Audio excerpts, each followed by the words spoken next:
Good afternoon. I'm going to read Giraffes Can't Dance by Giles Andrade. Gerald was a tall giraffe whose neck was long and slim, but his knees were awfully crooked and his legs were rather thin.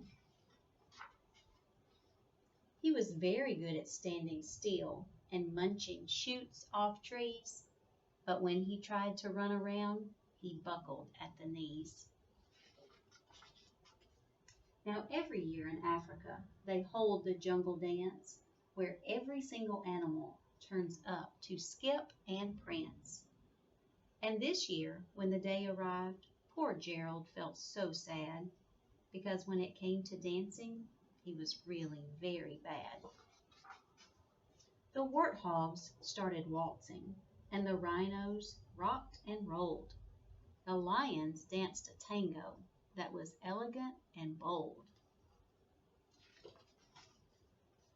The chimps all did a cha-cha with a very Latin feel, and 8 baboons then teamed up for a splendid Scottish reel.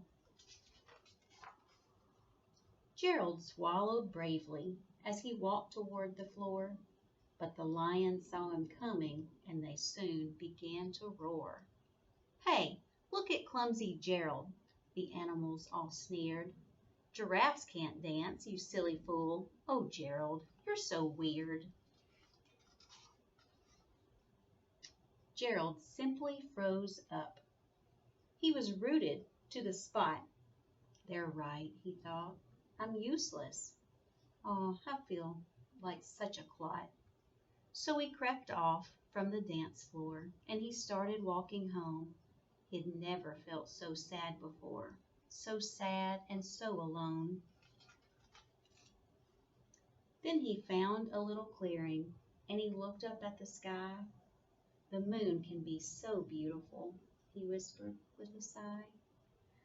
"Excuse me," coughed a cricket who'd seen Gerald earlier on, "but sometimes when you're different, you just need a different song." Listen to the swaying grass and listen to the trees. To me, the sweetest music is those branches in the breeze.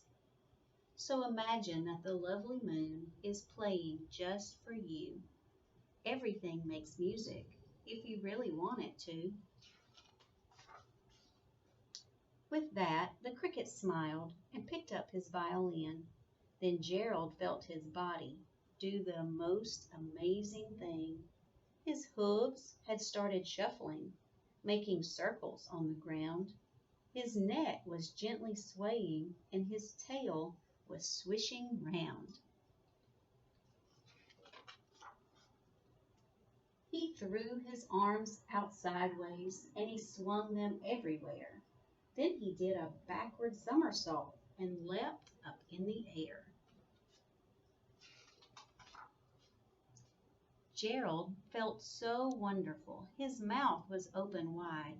"I'm dancing. Yes, I'm dancing. I am dancing," Gerald cried. Then one by one each animal who'd been there at the dance arrived while Gerald boogied on and watched him quite entranced. They shouted, "It's a miracle. We must be in a dream. Gerald's the best dancer that we've ever seen." "How did you learn to dance like that? Please, Gerald, tell us how." But Gerald simply twirled around and finished with a bow. Then he raised his head and looked up at the moon and stars above. "We all can dance," he said, "when we find music that we love."